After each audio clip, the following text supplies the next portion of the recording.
guys, mga ka-tinktukers! Oh, wow! Sa wakas, mainit-init pang balita. Bibigyan natin ng reaction ang isang video na kung saan trending ngayon, minuto pa lang trending na ngayon.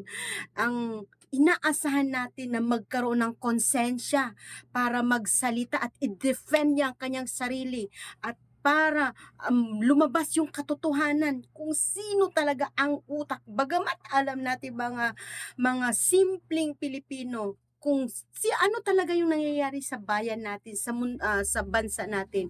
Pero gusto natin na magsalita talaga kasi itong taong to ang nadidiin.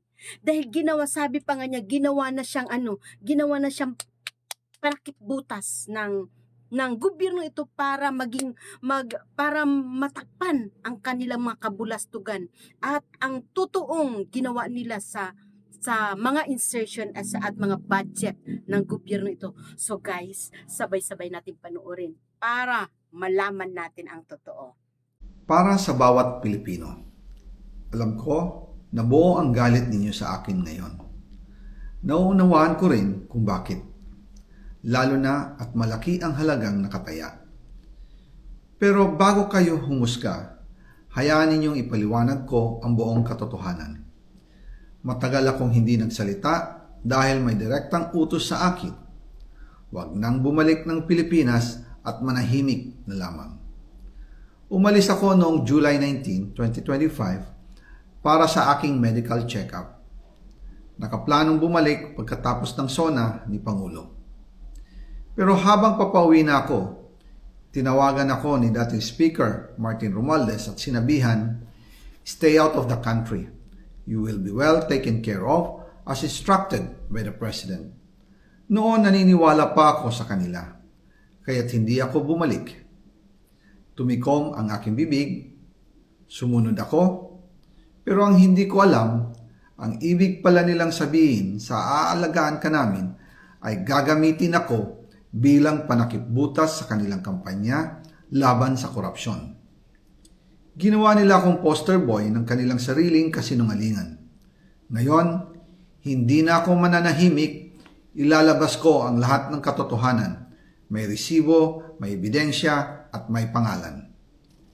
Nagsimula ito nung tumawag si Sekmina Pangandaman sa akin nung nag-umpisa ang BICAM process last year, 2024. Ang sabi niya, katatapos lang ng meeting nila ni Pangulo at may instructions na mag-insert or magpasok ng 100 billion worth of projects sa BICAM.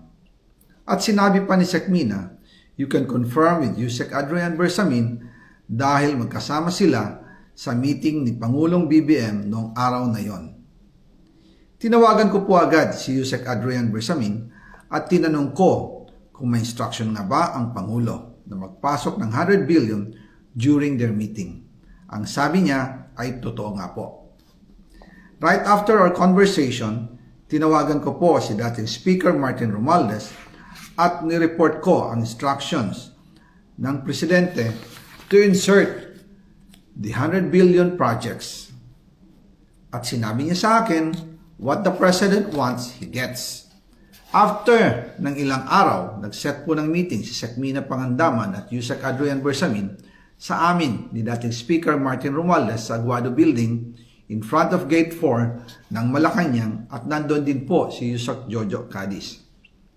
During the meeting, binigay po ni Yusek Adrian Bersamin ang listahan na worth 100 billion. Tinanong ko po si Yusek Adrian kung saan galing ang listahan. Ang sagot niya, galing kay PBBM mismo at binigay niya ito mula sa brown leather bag.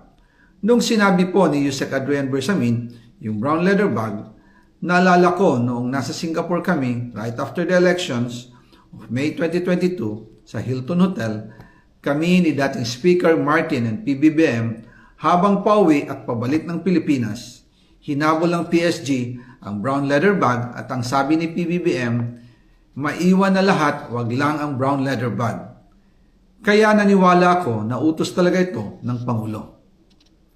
Pagkatapos ng ilang araw, I informed sina dating Speaker Martin Romualdez, Sekmina Pangandaman, Yusek Adrian Bersamin, and Yusek Jojo Cadiz na kung pwede 50 billion lang ang ipasok sa program funds dahil so sobra ang DPWH funds, versus sa DepEd. In practice, hindi pwede na mas malaki ang budget ng DPWH kaysa edukasyon.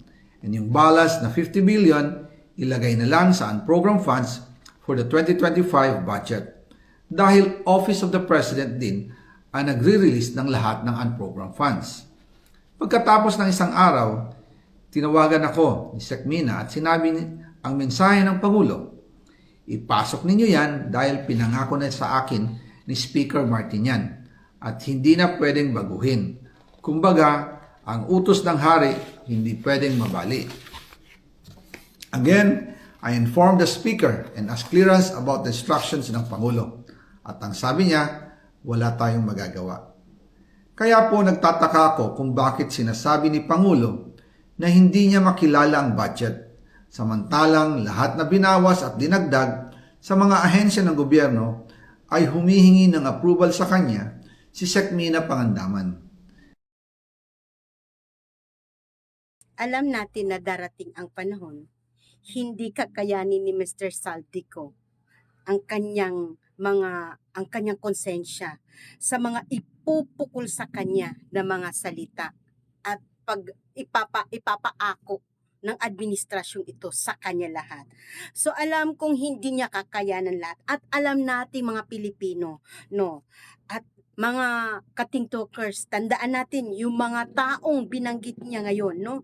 Imaginein mo yung ginawa siyang tagasalo sa lahat ng mga kasalanan, no, ng administrasyong ito. Kumbaga, ito yung mga imaginein mong 100 billion ang pinag-uusapan dito na insertion, no? 100 billion ito. Hindi to birong halaga ng mga unprogrammed fund, no? Huwag tayo makakalimot sa mga taong pinangalanan ni Mr. Saldico. Ano po? Ito yung si Jose Cadiz, si Bersamin, si Mina Pangandaman na siyang nagpapa-approve sa ating presidente. Imagine mo, naguhugas kami siya na wala akong alam. Grabe na. Pero siya palang nag-a-approve. Hindi. Alam naman natin lahat yan. Kaya ito, no, sabi nga ni Martin, ano, sabi nga ng former speaker, ang utos ng hari kailanman hindi mababalik. So pag sinabi niyang 50 billion, ilagay mo doon sa DPWH. 50 billion. Kailangan masunod. Kumbaga lahat. So guys, ito pag asaano natin, wag tayo makakalimot kung anong klaseng gobyerno mayroon tayo ngayon. No wonder si Juan de la Cruz, lahat ng kasamaan, lahat ng parusa ng gobyerno ito para sa tayo ang sumalo, no. So abangan natin yung part 2 ng testimony at pagsasalita ni Mr. Saldico. So again, mga katingtokers, think muna before you talk. Think talkers. Bye!